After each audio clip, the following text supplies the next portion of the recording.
I've always believed that if you raise a child to think for themselves, they will one day see the truth, even if it hurts. When Nathan called me that day asking if everything was okay between me and his father, I could hear it in his voice. The doubt, the hesitation, the quiet tug of suspicion he hadn't yet named. He didn't know the full story, and I didn't offer it. I let him sit in that space between knowing and wondering, because some truths aren't taught, they're discovered. And the moment he began to question, everything began to shift. I wasn't planning to stop. That's the funny part. I had just finished a supplier meeting across town, and my GPS rerouted me down Oak Ridge Lane because of an accident on the highway. I hadn't been down that street in weeks. My son Nathan and his wife Avery had only lived there for a year, and with both of them busy, him managing an outpatient rehab clinic, and her working remotely as a behavioral consultant, we didn't visit too often. But as I passed by their gate, something caught my eye that made my stomach flip. It was Thomas's car, his silver Lexus, the one he always insisted needed to stay spotless, parked squarely in front of Avery's house. At first I thought maybe he was dropping something off for Nathan, but then I remembered. Nathan was out of town that weekend at a conference in Denver. I knew that because I had sent him a care package the day before with some protein bars and a handwritten note like I always do before his trips. I even slipped in one of those silly childhood pictures of him in his baseball uniform just to make him smile. So what was Thomas doing there? I pulled over slowly, heart already starting to race. I called Nathan just to be sure. "Hey, Mom," he said cheerfully. "I'm about to head into a panel. Everything okay?" "Yes, sweetheart. Just passing by the house and, well, I saw your dad's car. Is Avery home?" There was a pause. "She should be." "She said she was working on a client file today. Why is something wrong?" No, just curious." I lied. "Go knock 'em dead at the conference." I hung up, trying to steady my breath. Maybe Thomas was just dropping off a document. Maybe Avery needed help with something on the house. Maybe... No, something wasn't sitting right. A wife knows. I parked 2 houses down and walked back, careful not to be seen. The front curtains were only partially drawn. I kept to the hedge line and moved slowly toward the side window. And then as I got closer, I heard voices. Low at first, then clearer with every step. I'm telling you, I heard Avery say, her voice sharp but confident, "The judge will buy it. With your history of emotional withdrawal and her financial control, we can paint a picture." I froze. Then Thomas's voice, calm and calculated. "The assets get split, but the way I frame it, Judith comes out looking like the aggressor." I've already drafted the claim around coercive financial behavior. All we need is a little drama. Maybe she restricted access to funds, made it hard for me to leave. Avery laughed. "We can use the joint account conversations. That time she questioned your spending. It's all about framing. If I say you felt trapped, controlled, it becomes emotional abuse." Thomas sighed like it was all business. "And the house. It's technically marital property, but I want the ruling to give me exclusive occupancy for now. I can stall for months long enough to liquidate the investments. She won't see it coming. My knees almost gave out right there. 28 years of marriage, of building a company together, of believing in the vows we made, all unraveling through a window pane. Avery again, and your retirement account. She doesn't even know about the reallocation you made last year. I'll present that as hidden control. So, if we're lucky, she'll be the one scrambling to prove she didn't manipulate you." Thomas chuckled. "Honestly, I didn't even think it would be this easy." That's when I realized this wasn't a plan in motion. This was a plan in its final stages. They had rehearsed this. They had studied me, dissected me, turned me into an enemy. I pressed my back against the cold wall of the house, my breath shallow, the world spinning around me. They were inside that home, relaxed, confident, conspiring. And I was standing outside like some stranger to my own life. For a moment, I thought about walking away, getting back into the car, pretending I'd never heard anything. Maybe just confronting Thomas at home in our kitchen where I had made him soup, every time he got sick, where we once painted the walls together, laughing and drinking wine. But then I remembered the way he said my name, Judith. Not with affection, but like I was a problem to solve. No, I couldn't unhear this. My hands were shaking as I pulled my phone from my pocket. I opened the recorder app and hit the red button, holding it close to the open window.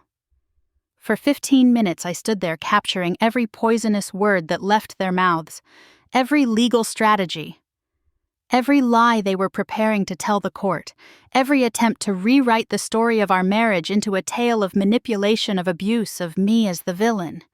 I heard Avery suggest bringing in Nathan. He's a therapist. If he just says he saw signs of emotional coercion, he'd never say that Thomas snapped. We don't need him to say it outright, she replied coolly. We just need his credentials attached to a concern. It's the implication that counts. They were going to use our son, my only child. I had to crouch down for a moment, the weight of it too much. I remember gripping a handful of mulch from the garden bed just to keep from screaming. Eventually, their voices grew softer. They moved to the back room. I took that as my chance. I crept away, retracing my steps to the car like a ghost. When I finally got in and closed the door behind me, I sat in silence, just breathing, just listening to the blood rushing in my ears, the recording still going in my hand. I stared at the seconds ticking up on the screen. They thought they were building a case. They had no idea I was already documenting my own. When I finally started the engine, I didn't cry. Not yet. There would be time for tears, but not now. Now was for remembering everything I had built, every sacrifice I had made, every night I stayed up running payroll while Thomas slept, every birthday I planned for Nathan when Avery was too busy with clients, every brick of the house we lived in chosen with care, every moment of love I thought was real. Now was for stillness, because from this moment forward, I would not react in panic. I would not scream or accuse or beg for answers. I would do what I had always done best. I would observe. I would calculate. And then I would act. Quietly, thoroughly, and with the strength of a woman who had nothing left to lose. I sat in the car long after the engine had gone quiet, the recording on my phone now safely saved and backed up to the cloud. The sun was lower in the sky, casting long shadows across the dashboard, but I barely noticed. My hands were still wrapped tightly around the steering wheel, though we weren't going anywhere. I couldn't move. Not yet. I wasn't ready to walk back into the life I thought I understood. Instead, I sat in silence, letting the weight of what I'd overheard settle like concrete in my chest. It was strange, really. I didn't cry. Not even a tear. I felt hollow. Like my body was going through the motions, but everything inside me had gone still. Numb. Quiet. And then, almost involuntarily, my mind started to drift back. 25 years. That's how long Thomas and I had been married. A quarter of a century. And I found myself wondering, had any of it been real?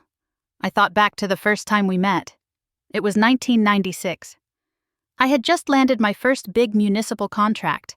Nothing glamorous, just a mid-sized library renovation, but it felt like the world to me. I'd poured everything into it. That was back when I was still wearing steel-toe boots to job sites and hauling my own blueprints around in a dented truck. I was one of the few women in the local construction scene, and I felt like I had to prove myself 3 times over to be taken seriously. Thomas had walked into my life then, charming and disarming in that easy boy-next-door kind of way. He wasn't flashy. He was steady, kind. He brought me coffee on the mornings I was too tired to make it myself. He listened when I vented about difficult subcontractors. He told me I inspired him, that my drive reminded him of everything he wished he'd done with his own career. He was the first man who didn't try to outshine me, or so I thought. He didn't resent my ambition. Or maybe he did, and just got better at hiding it.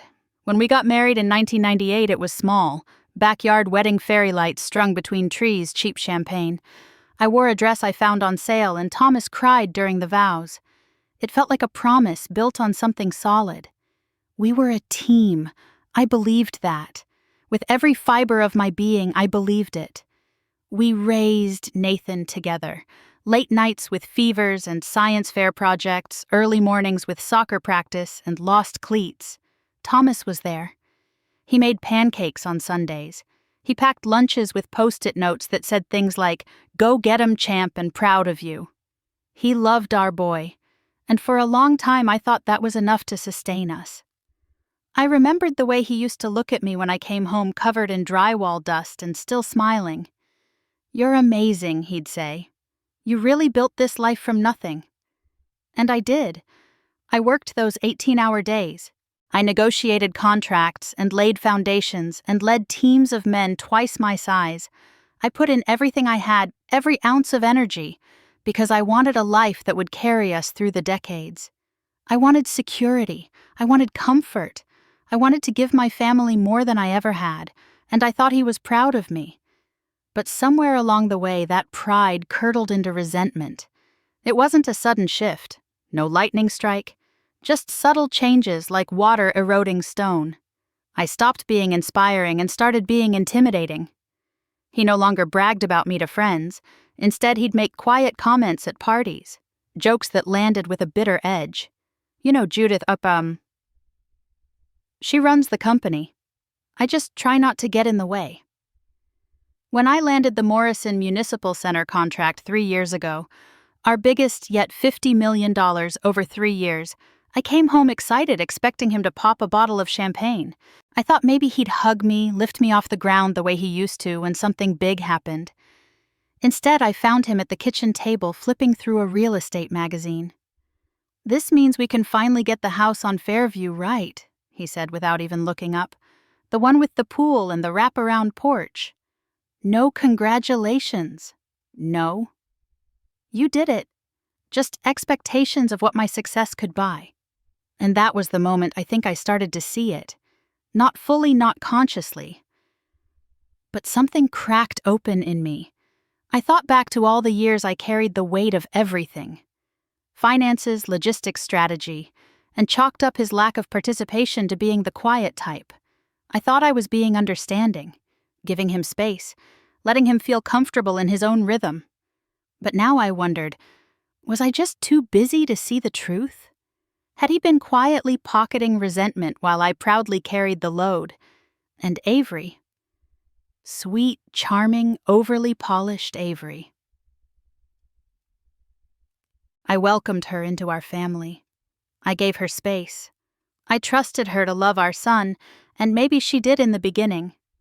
Or maybe she saw the opportunity in being tied to someone who stood to inherit a sizable legacy. It's hard to say now. It all feels so murky.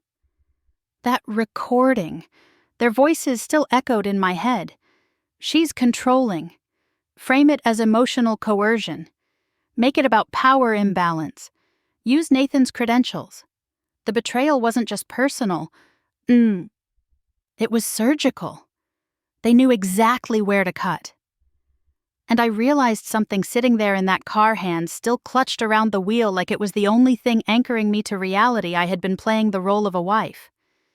But from here on out, I needed to play the role I knew best. A builder, a strategist, a businesswoman. Because love might be blind, but business isn't. I couldn't afford to be the trusting wife anymore, not with predators inside my own walls, not when they were already drafting the narrative that would tear my life apart. I opened my glove compartment and pulled out the legal pad I always kept in there. On the top line I wrote Phase 1 Stabilize Assets. Below that, secure financial records, verify account access, contact Marcus. My handwriting was steady, my heart no longer racing. I was back in familiar territory, problem-solving, organizing, preparing. Because if Thomas and Avery thought they could outmaneuver me, they'd forgotten who I was. I didn't just build homes, I built empires. And I was about to remind them exactly what that meant. I didn't sleep that night. I lay in bed beside Thomas, pretending to breathe slow and steady while my mind worked like a machine behind my closed eyes. Every minute that passed was another thread unraveling in the fabric of the life I thought I had built. But I didn't confront him. Not yet. I wasn't going to give him the chance to explain, to lie, or to twist things into something that sounded almost believable. I needed facts. And I needed leverage. At 6:30 a.m., sharp, I slipped out of bed, got dressed, and walked into my home office. The room Thomas never paid much attention to. I sat down at my desk, unlocked the drawer where I kept the important contact numbers, and pulled out a small business card with an embossed name, Marcus Webb, CPA. He wasn't just an accountant. He was my ally. I called him from my private line. When he picked up, his voice was groggy but warm. "Judith." "Everything okay?" "Can you come to the house this morning?" I asked. "I need a full financial audit." Quietly. Marcus didn't ask why. That's why I trusted him. "I'll be there in 30. By 7:15, we were sitting side by side in my office. I'd already made coffee and opened up my laptop. As Marcus fired up his own system, I gave him the short version. "I overheard Thomas and Avery," I said, voice even. "They're plotting to make it look like I've been emotionally and financially abusive. They want to take the house, the accounts, everything." Marcus's jaw tightened. "Do you have proof I handed him my phone?" He listened to the recording in silence, eyebrows furrowing deeper with every passing minute. When it ended, he looked up at me more alert than I'd ever seen him. "All right," he said. "Let's get to work." We started with the business accounts. I had always kept most things separate. Coal Development was my company, after all. But there were still points of connection. Joint accounts for household expenses, investment accounts with shared access credit lines that Thomas could tap into if he wanted. He rarely did, or so I thought. Marcus pulled up the statements and started scanning. "You've had steady income from the Morrison Center contract. No red flags there," he murmured. "But let's take a look at outgoing transfers." Within 10 minutes, we found the first irregularity, then another, and another. "There's a $6,500 withdrawal from the business development account last month," Marcus said, frowning. "Labeled as consulting fee." "Do you know about this?" I shook my head. No such fee was approved. He clicked deeper. "And this one. $9,200 transferred from your joint savings into a secondary account ending in 8837. Do you recognize that number I didn't?" Marcus tapped a few keys and cross-referenced some old tax forms. His eyebrows shot up. "This account is in both Thomas's and Avery's names." The air left my lungs. How much I asked, my voice barely a whisper. He kept scrolling, his tone turning colder. "Over the past 8 months, there's been a total of $47,000 moved into that account. Small enough amounts to avoid obvious scrutiny, but together, that's a significant chunk." I sat back, pressing my hand to my chest. I shouldn't have been surprised, but the betrayal was still fresh, still sharp. "They've been funneling money out of our life," I said. "Right under my nose." Marcus nodded grimly. "They've been preparing for this for a while." We spent the next hour building an internal report. Outgoing transactions, bank trails, hidden joint accounts, overlapping charges, spa visits labeled as business meetings, travel expenses disguised as continuing education. Every line on those statements was a quiet act of betrayal. At 9:30, Marcus looked at me. "You need to freeze everything." I was thinking the same thing. He opened a secure client portal and began drafting notices for temporary holds. "We'll need to notify the bank presidents personally. You have long-standing relationships. Your word will carry weight. I'll call Tom Bradley at First National myself." Judith, Marcus said gently, "This will cause a stir. He's going to know something serious is happening. Let him know I'm protecting my business. That's all the explanation he needs." He gave a tight nod. "Smart.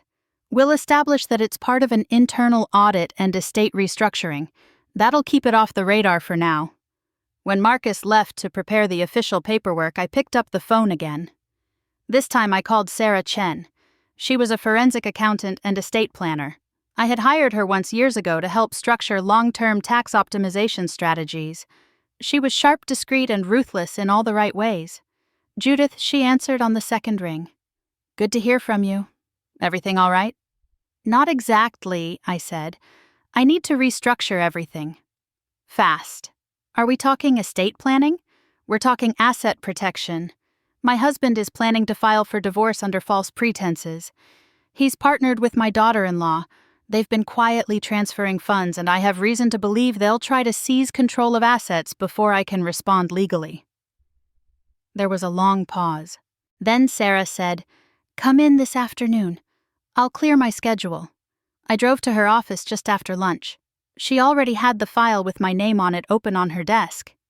"You've built an impressive portfolio," she said, "but we're going to make it bulletproof." We spent hours reorganizing ownership structures, moving high-risk accounts into secured trusts, and preparing documentation for legal holds. Sarah brought in her paralegal to begin drafting protective filings that could be activated within 24 hours. The key here, she told me, is not to give them a target. If they don't know where the assets are, they can't aim for them. I nodded. I want everything secure before they file anything. "You're ahead of the curve," she said, looking me squarely in the eye. "Most people don't catch this until it's too late." "I wasn't just building homes," I said quietly. "I was building a future. And now I'm going to defend it." That night I returned home to Thomas preparing dinner in the kitchen like nothing had changed. He looked up and smiled. "You were gone all day. Everything okay?" "Just business," I said, walking past him with a calm he didn't deserve. "Nothing you need to worry about." And he didn't. Because by the time his plan was ready to launch, mine would already be in motion. Quiet, legal, precise. They thought I would fall apart, but I was just getting started. It had been 3 days since I sat in Sarah Chen's office signing paperwork that would insulate my assets like a fortress. Every morning since I'd woken up earlier than Thomas dressed, checked my secure email account, and sat at the kitchen table pretending to read the paper while I waited for the next update. The house had become a stage. My words rehearsed, my expressions measured. I was living 2 lives, and in both I was finally paying attention. The 4th morning it came. A quiet buzz on my phone, a message from Mike Rodriguez. "Update ready. Call when alone." Mike wasn't just any private investigator. He was a retired county officer with a reputation for being relentless, discreet, and unimpressed by theatrics. I'd hired him once years ago when one of my subcontractors claimed injury fraud. He had exposed the lie in 3 days. We hadn't worked together since, but I never forgot his work. I stepped into the laundry room and locked the door behind me before dialing. "Judith." He answered immediately. No small talk. "I've got a read on your husband and daughter-in-law. You might want to sit down." I didn't. I stood, one hand braced against the washer. "Let's hear it," I said. "They've been meeting at Riverside Country Club, twice a week, sometimes 3, separate arrivals but same table, lunches, drinks, private room occasionally, nothing affectionate in public but the timing, the frequency. It adds up. Anything else I asked already bracing? Plenty.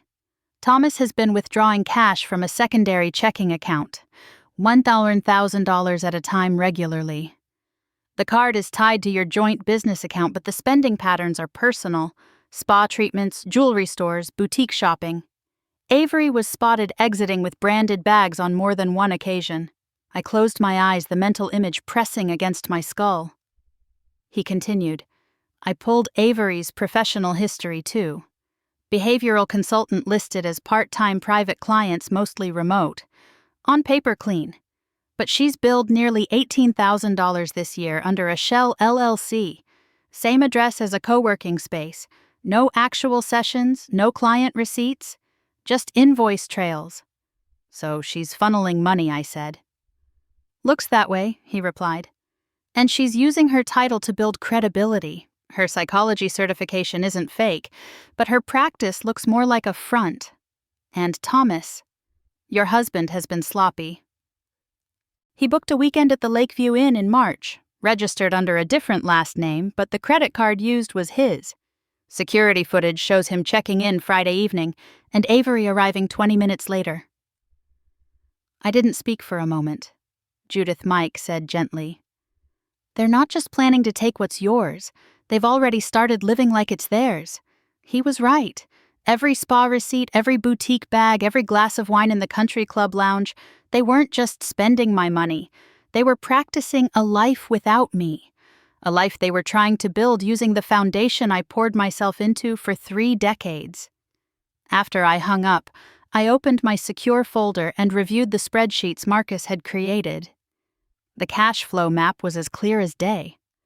Thousands in unapproved withdrawals masked behind innocuous expense codes. I matched several of the amounts with Mike's surveillance notes. Same dates, same stores. It was a game of connect the dots. But what struck me most weren't the amounts. It was the audacity, the comfort, the sense of entitlement they walked in. I logged into Thomas's personal credit card account, a courtesy I still technically had through our online bill pay system. He hadn't changed the password. Maybe he assumed I never checked. And truthfully, I hadn't. Until now. Over the last 6 months, high-end dinners, boutique hotel, stays, first-class airline tickets. The destination caught my eye. Scottsdale, Arizona. A wellness retreat that cost $200 per person. They'd stayed 4 nights. That same week, I had been in Chicago managing contract negotiations for a medical center build. I remember calling Thomas from the hotel room apologizing that I wouldn't be home for his birthday dinner. He had told me not to worry, said he was just going to order Thai takeout and relax with a book. I stared at the screen. Thai takeout? He was sipping wine in a luxury spa while I ate room service and pitched hospital administrators on energy-efficient windows. And still it wasn't the money that stung most. It was the contempt. The belief that I wouldn't notice, or worse, that I didn't matter enough to check. I began compiling documentation. Every receipt, every suspicious transfer, every timestamp from Mike's photos. I didn't want vague suspicions. I wanted irrefutable proof. When I turned my attention back to Avery, I realized something else.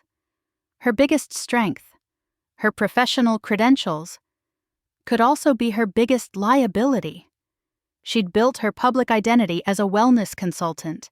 She posted articles on mindfulness, led occasional webinars on emotional balance within family systems, and often referenced harm reduction communication strategies.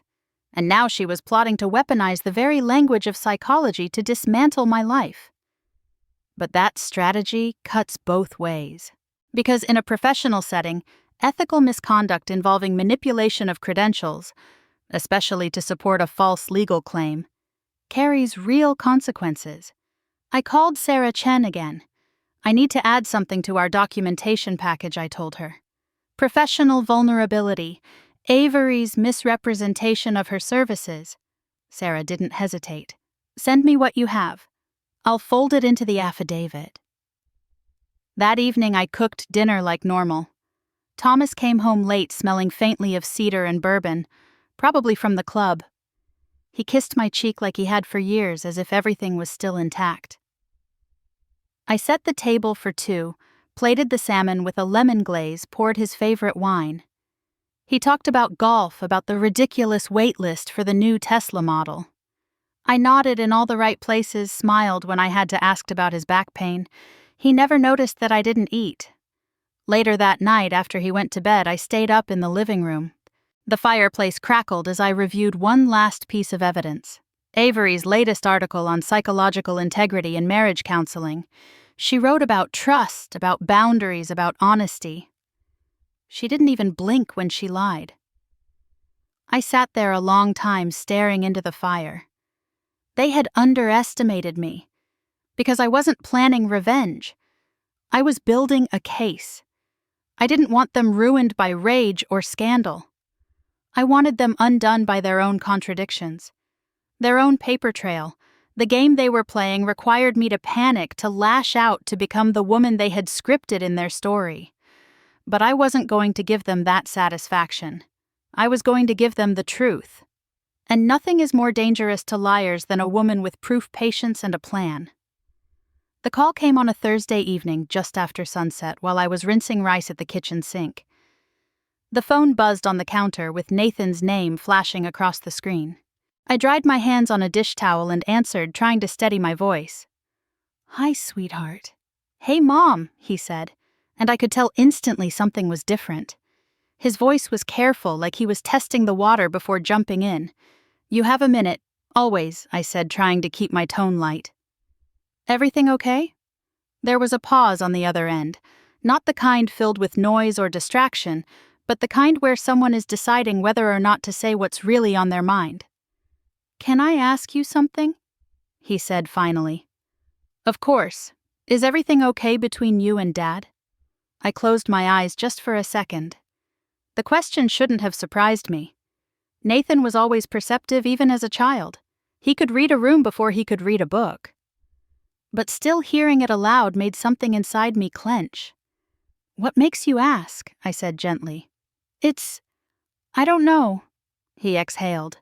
"Lately things feel off. When I come by, there's this weird energy between you two. And Avery mentioned something the other day that just struck me as odd." "What did she say?" I asked, careful to keep my voice calm. "She asked about the way your company is structured. Like who technically owns what, how decision-making works, how the assets are distributed." She tried to frame it like she was just curious about how businesses are run, but it didn't feel like idle curiosity. "You know, I did know. Too well. I just got this weird feeling," he continued. "And then I remembered Dad has been acting strange, too. The other day he asked if I thought you'd ever consider retirement. Out of the blue. He said something like, 'Your mom works too hard for someone her age.'" I laughed it off, but now I'm wondering if there's more to it. I gripped the edge of the countertop and looked out the window into the fading light. Nathan wasn't a child anymore. He was 30, a licensed therapist, a husband. He was trained to recognize patterns, to question inconsistencies. And now, standing at the edge of a web he couldn't yet see, he was asking the kind of questions that opened doors no one could close again. "What do you think is going on?" I asked, turning the question back to him. "I don't know," he admitted. "But I have this feeling like something is happening behind the scenes, and I don't like being in the dark." I thought of all the things I could say in that moment. I could tell him everything. About the recording, about the surveillance, about the transfers and the lies. I could unburden it all in one long confession.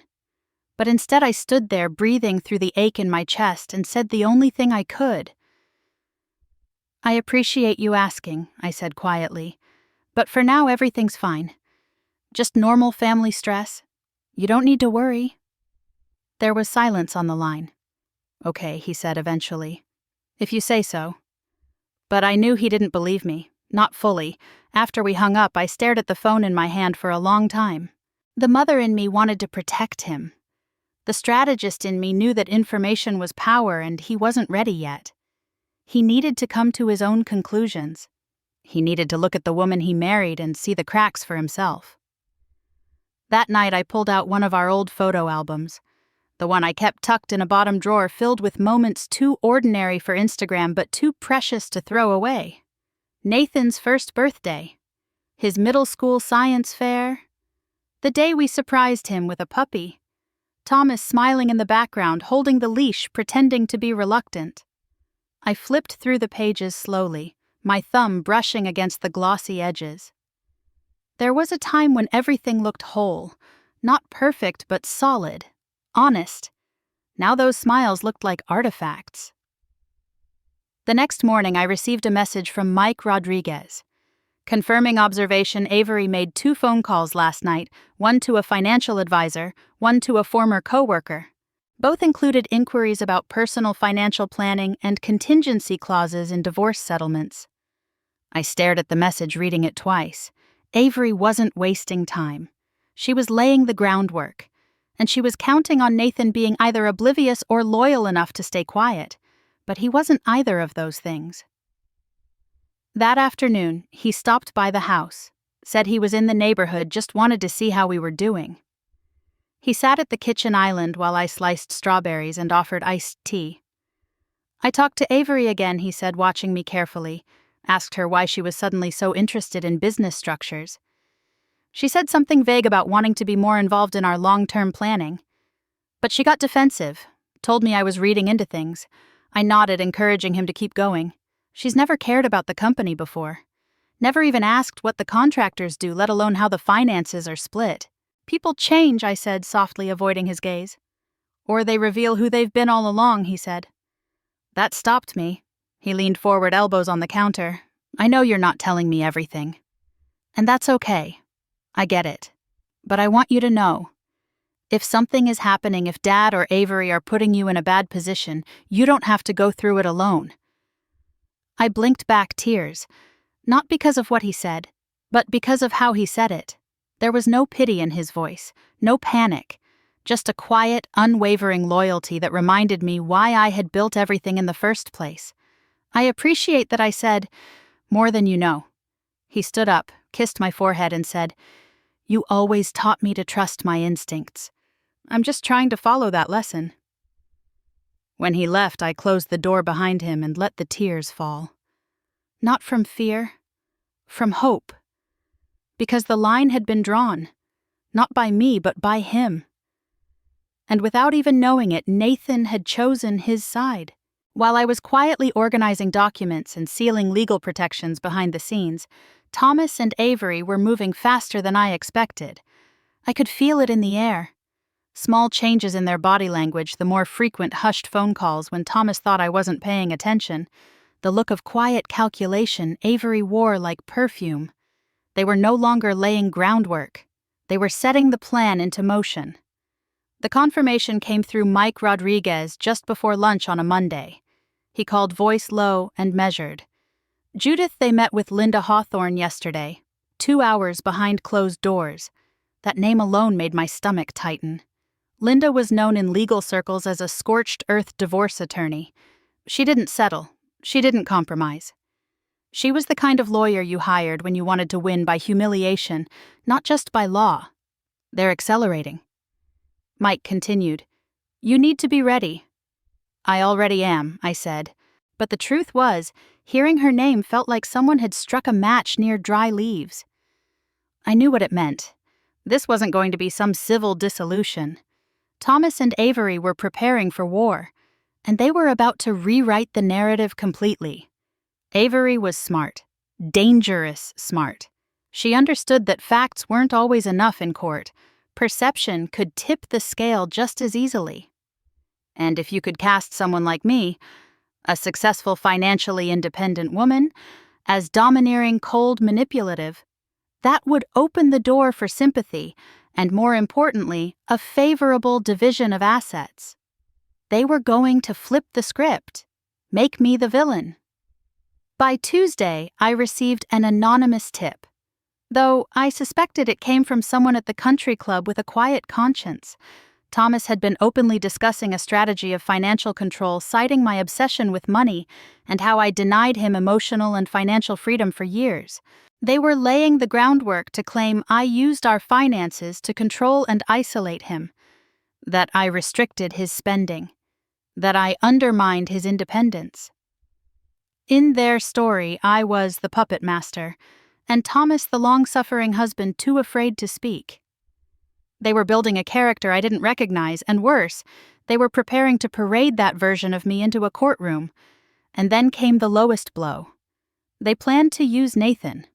Not directly, of course, not in a way that would raise suspicion.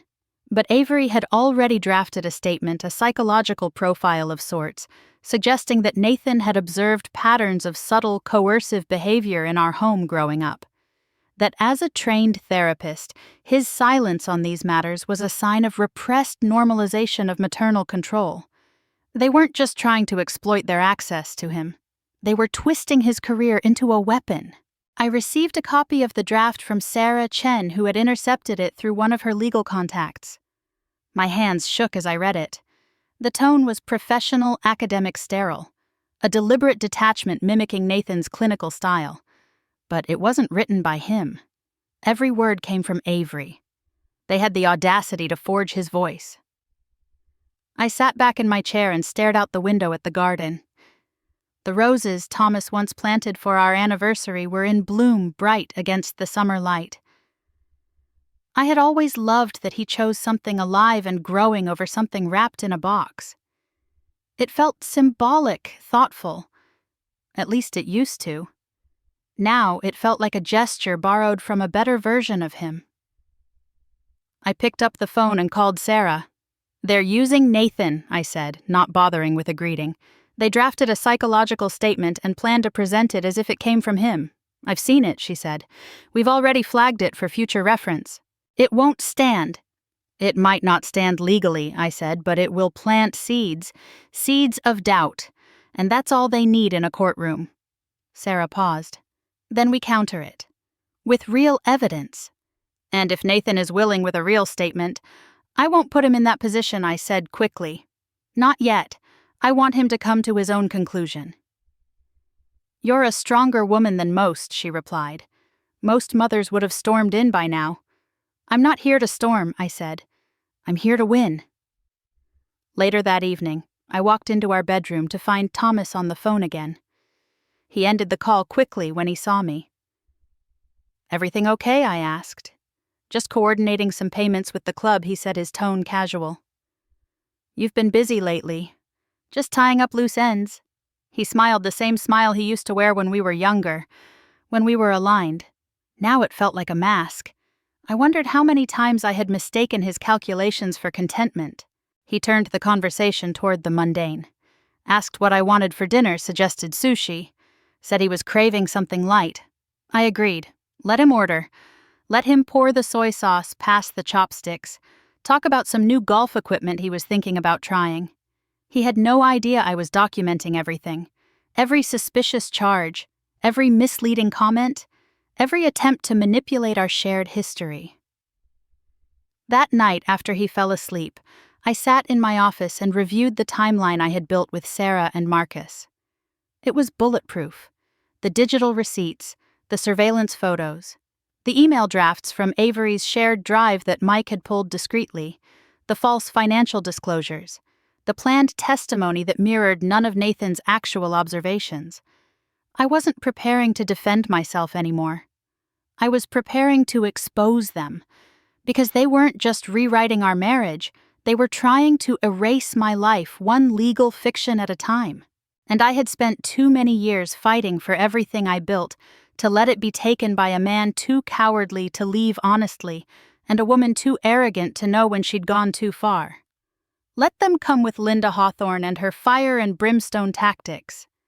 I'd built a fortress on stone, and they were still playing with matches. Nathan came by the house late on a Saturday afternoon unannounced, just as I was folding laundry in the den. I hadn't seen him in a few days. Not since he'd looked at me across our kitchen counter with suspicion and concern in his eyes. He walked in with a quiet energy, the kind of heaviness that didn't announce itself, but hung in the air like weather. "I hope it's okay." "I dropped by," he said, setting his keys on the entryway table. "You never have to ask," I said, motioning him in. "Come sit. Want something to drink?" "No," he said gently, his eyes scanning the room. I've been thinking." I waited. "I talked to Avery again," he said, "and she keeps insisting you're acting irrational, that you've become cold, controlling. She's hinting that maybe it's a sign of stress, or worse." I said nothing, just kept folding. Not to be dismissive, but because I needed him to keep talking. He needed to hear himself think. But the more she says those things, the more it feels like she's trying to convince herself. "And me?" I nodded slowly. "Do you believe her?"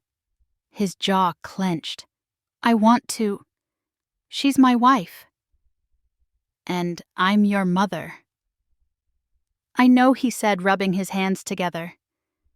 "And that's what's tearing me up. I feel like I'm standing in the middle of something I don't fully understand." I set the folded towel aside and met his eyes. "You've always been able to see people, Nathan, even when they don't want to be seen." He exhaled, his shoulders slumping. "That's what scares me, because lately what I'm seeing in Avery doesn't feel like the person I married." I reached for the drawer beside the couch and pulled out my phone.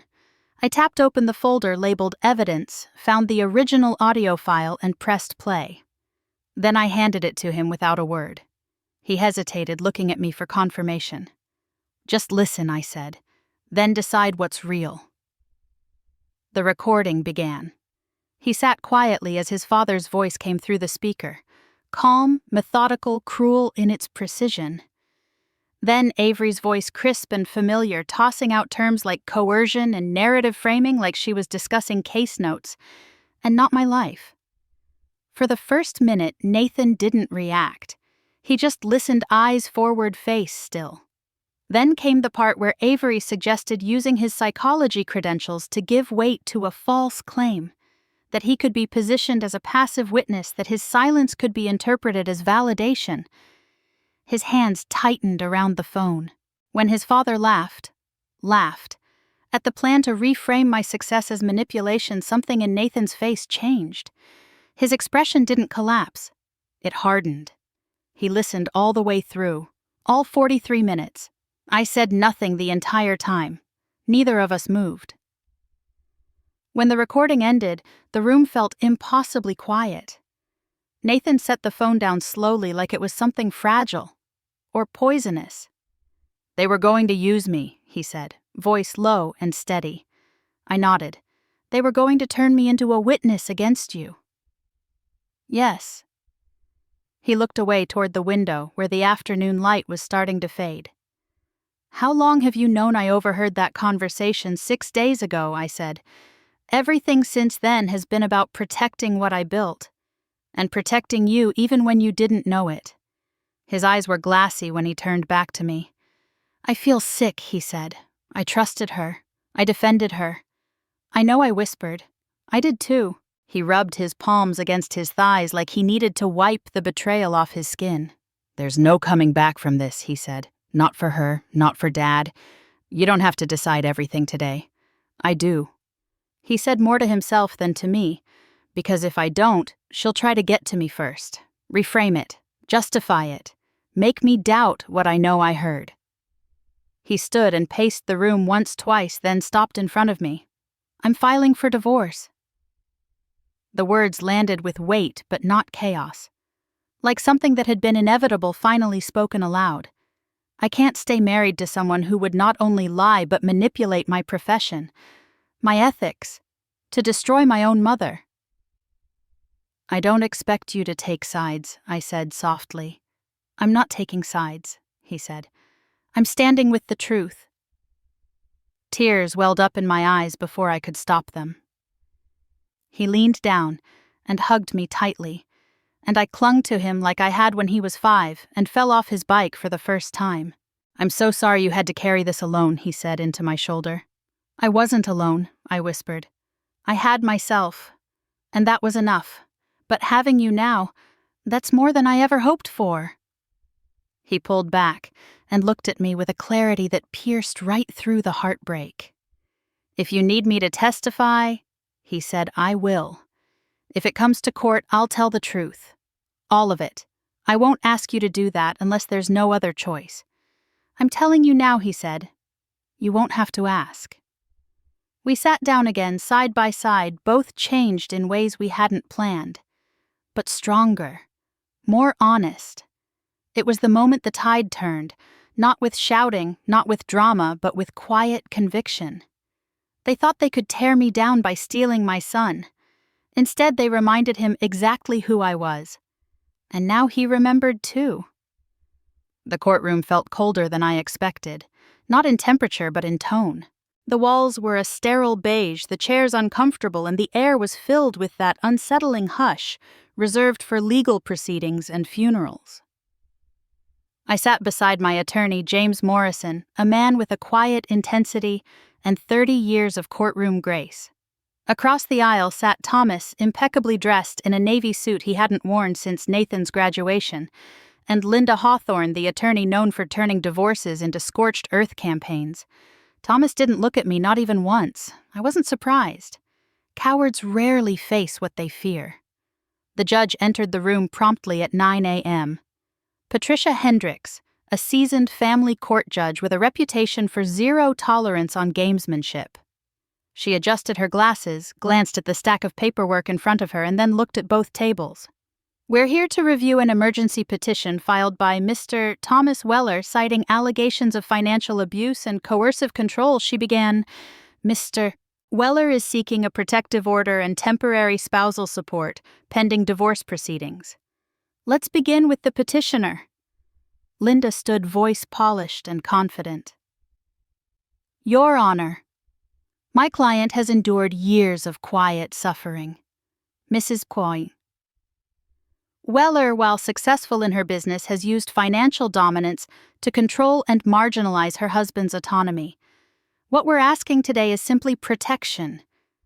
Access to basic funds, the right to safety, and recognition of an imbalance that has gone unchecked for too long. Thomas on cue lowered his gaze and gave a subtle nod, the picture of a worn-out man on the edge of breakdown. It would have been compelling. If it were true, Mrs. Weller. Judge Hendricks turned toward me. Do you wish to respond? James rose slowly, calm and deliberate. Yes, Your Honor, we do. He reached into his briefcase and retrieved a flash drive. With the court's permission, I'd like to play a recording. 43 minutes. Captured by Mrs. Weller without intrusion or provocation. It will speak more clearly than anything I could say. The judge leaned forward, intrigued but measured. Proceed. James connected the drive to the courtroom system. The room filled with the familiar, unmistakable voice of Thomas. Clear, unguarded, and damning. It started with his tone, legal detached, discussing how he and Avery could frame Judith as controlling. Then came Avery's confident suggestions about reframing financial leadership as coercion. And then the moment everything shifted, Avery proposing to exploit Nathan's professional reputation. Her exact words echoing through the speakers. If we position Nathan's silence as conditioned behavior, it strengthens our claim. We don't need him to agree. We need the weight of his name. You could hear a pin drop. Judge Hendricks didn't move. Her face was unreadable. The audio continued. Thomas laughing, Avery dissecting years of marriage like a strategic memo. One thing. And then came Thomas again, smug and certain. She won't see it coming. She built the kingdom. We'll walk away with the crown. The recording ended in silence. No one dared to speak. Judge Hendricks finally looked up, first at Thomas, then at Linda.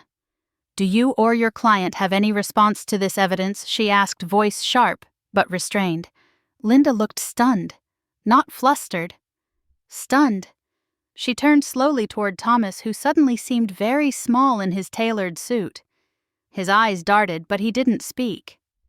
Your Honor, Linda said, rising slowly. I was not made aware of this conversation prior to today. I was not informed of this strategy, nor of the apparent attempts to fabricate psychological support through Mr. Weller's son. In light of this recording, I respectfully request to withdraw as counsel.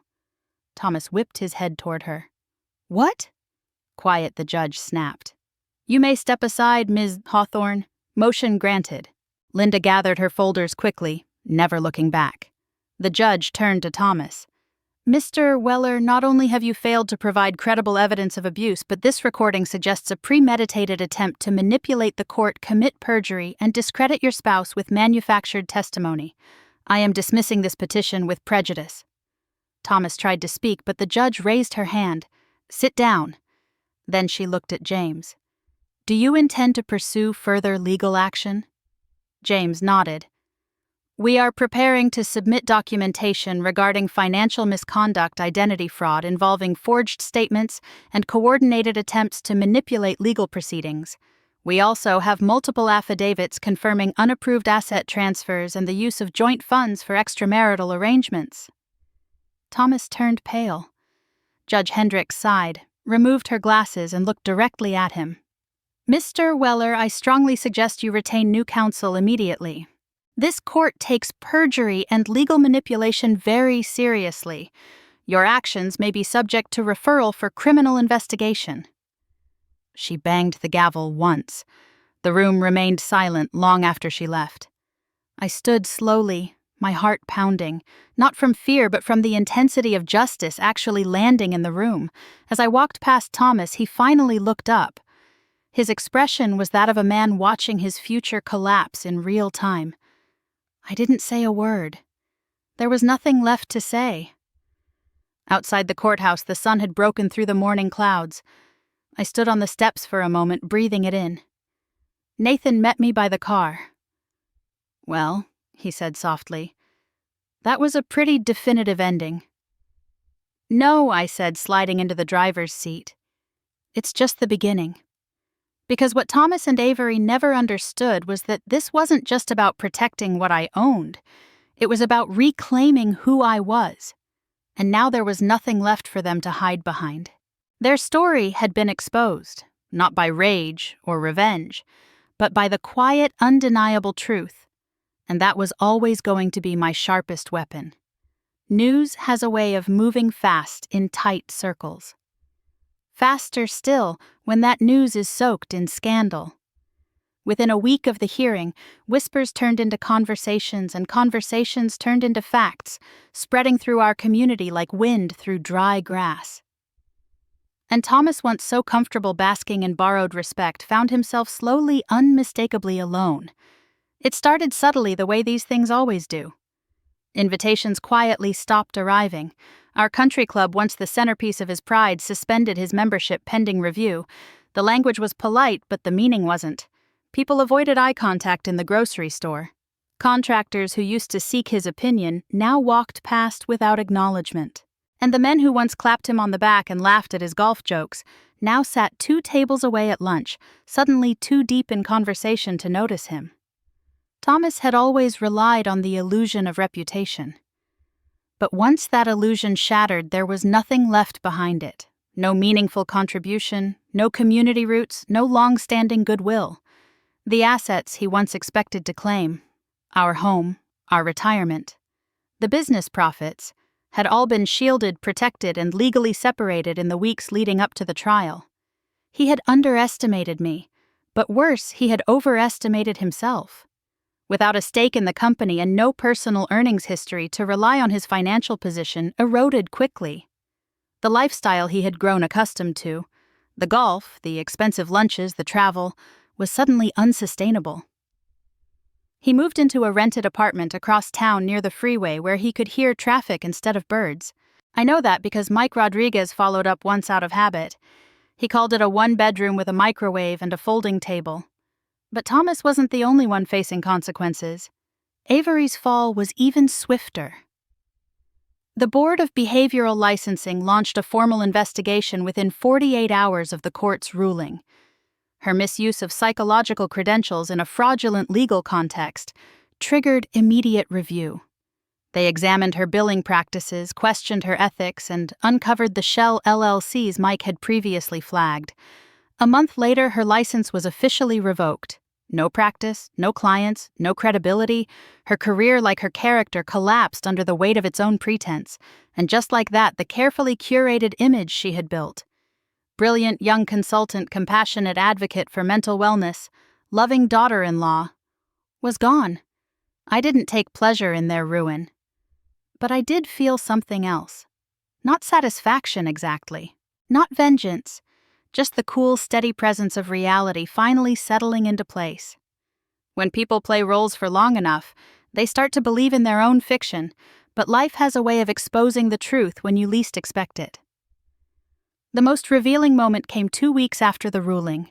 A neighbor, Linda Patterson, someone I'd known for years through the Chamber of Commerce, told me she had seen Thomas and Avery arguing in the parking lot outside a strip mall. They weren't even trying to hide it, she said. She was shouting about how he promised this would be easy. He kept saying, "You're the one who wanted to use Nathan." In the end, they turned on each other, just like people always do when they realize there's no one left to blame but the mirror. I imagine it stung for Thomas to discover he wasn't Avery's exception. He was her tool. And when tools break or lose value, they're discarded. Meanwhile, Nathan quietly began rebuilding. He had moved out of the house he once shared with Avery, and after the divorce was finalized, he relocated to a modest office space downtown, just a few blocks from my firm. There, he opened a small private practice focused specifically on family trauma and psychological manipulation. He didn't advertise with flashy signage or online promotions. He let word of mouth carry his mission. Within a few months, the waiting list stretched over 2 months out. His clients came from all walks of life. Young women trying to find their voice after years of gaslighting elderly men, struggling to understand why their children had turned against them. Teenagers who knew something felt wrong in their home but couldn't name it yet. And Nathan, calm and clear-eyed, met each one with the same quiet strength he had shown me in my darkest moment. I visited his office once unannounced, just to bring him lunch. He gave me a quick tour. 2 rooms, warm, lighting soft chairs, a wall of books he'd actually read. But what stayed with me was the quote painted above his desk, simple and hand-lettered. "Truth doesn't need to shout." I touched the words with my fingers and smiled. "That's what you've always taught me," he said. Maybe I replied, "But you're the one who learned it." I left him that day with a sense of something I hadn't felt in months. Peace. Not the kind that comes from winning a battle, the kind that settles in your bones when you know you didn't have to become cruel to overcome cruelty, that you stayed yourself through the fire. Later that week, I heard Avery had taken a job as a receptionist at a wellness center 2 towns over. Someone told me she was answering phones, scheduling appointments. There's no shame in honest work, but I wondered if she ever looked at those clients, coming in with real pain, real fear, and remembered how she once used that pain as a prop. As for Thomas, I hear he spends most of his time alone now. He doesn't go out much. Still wears the same suit, still tries to pretend the world misjudged him, but no one's listening anymore. He underestimated me. But what hurt him more was realizing I didn't need to destroy him to win. I just had to tell the truth. And that was enough to undo every lie he built. Sometimes the real victory isn't what you recover. It's what you walk away from, with your head high and your dignity intact. 6 months later, the house felt different. Not quieter exactly. It had always been quiet. But now the silence felt clean. It didn't echo with tension or hide resentment in the corners. It didn't carry the weight of unsaid things. It was just still. The kind of stillness that settles after a long, messy storm. I had replaced the curtains in the living room. The ones Thomas always said were too heavy. I liked them. They made the room feel grounded. I moved my favorite chair by the window, the one he used to call too old-looking, and placed it facing the garden. That garden had once been a source of pride for both of us. Now it was mine alone, and it had never looked more alive. There were moments, of course, when the memories returned. You can't erase 25 years like chalk on a board, but now when they came, they didn't sting. They simply passed through like wind moving through leaves, reminding me, not defining me. What surprised me most wasn't how I survived, but how quickly people showed up once the truth came out. In the weeks after the hearing, my inbox flooded with emails. Former colleagues, industry peers, women I hadn't spoken to in years. Some wrote to congratulate me. Others shared their own stories. A few just said thank you for showing that quiet strength could win in the end. The Chamber of Commerce invited me to speak at their quarterly luncheon. I was hesitant at first. I didn't want to turn pain into performance. But something inside me, maybe a new kind of courage, said yes. The event was packed. I wore navy slacks, no jewelry, no frills, just me. I stood behind the podium and told the truth, not about the scandal, about the resilience, about building something that mattered, about staying whole when someone tried to take you apart. I talked about leadership and dignity, about knowing the difference between humility and submission. When I finished, the room stood. I don't remember everything they said afterward, but I remember how I felt, seen not for what had happened to me, but for who I had chosen to become in spite of it. That speech led to others. Women in business panels, legal advocacy forums. I even received an invitation to keynote a national conference on female entrepreneurship. I declined that one. I wasn't ready for hotel ballrooms and spotlight stages, but I kept the email just to remind myself how far I had come. The most meaningful moments, though, were smaller. An envelope in my mailbox with no return address containing a simple note. You reminded me it's never too late to walk away with my head high. A voicemail from a woman in Tennessee who said I didn't think I could survive my divorce. Then I listened to your story while folding laundry. Now I'm starting my own business. Sometimes healing comes in echoes. Nathan came by every Sunday. We kept it casual, no deep talks unless they happened naturally. He brought pastries, I made coffee. We sat on the porch and talked about his clients, about the garden, about things that had nothing to do with the past. And slowly we stitched something new between us. Not to replace what had been lost, but to honor what had been protected. He was seeing someone now. Not seriously, but she was kind and calm, and nothing like Avery. He didn't rush. He didn't try to fix what wasn't broken. He was learning to trust again on his own terms. I was too. The house no longer felt like a museum of betrayal. It felt lived in, loved. I'd opened the windows, changed the lighting. I started reading again slowly, curling up in the evenings with novels I'd meant to finish years ago. I joined a walking group in the mornings, and sometimes I baked just because it made the kitchen smell like something warm. One evening, just after a spring rain, I sat in my chair by the window. The sky outside was still heavy, but the worst had passed. Drops clung to the glass, catching the last bits of light. I watched the garden sway gently under the soft drip of lingering showers. The roses were in bloom again, lush and unbothered by the season's storms. I remembered planting them years ago when I believed everything would last forever. Now I knew better, but I also knew not everything is meant to last. And that's not always a tragedy. Sometimes it's a release. I thought of Thomas and Avery. Not with anger, not even with regret, just with distance. They were chapters, closed, written in ink, no longer mine to rewrite. What mattered now was this quiet room, this honest peace, this woman sitting with her feet curled beneath her, listening to the rain fall on windows. She had cleaned herself in a home she built from love and rebuilt from truth. I wasn't broken. I wasn't a victim. And I wasn't alone. I had protected what mattered: my son, my name, my work, and my heart. They tried to make me small, but all they did was remind me how wide I could stand. And now when I wake up in the morning, I don't ask what I've lost. I ask gently what I want to grow next. If you've ever given your heart, your years, your trust to someone, only to realize they were never holding you with the same care, then maybe Judith's story speaks to a quiet part of you. Have you ever had to rebuild after betrayal?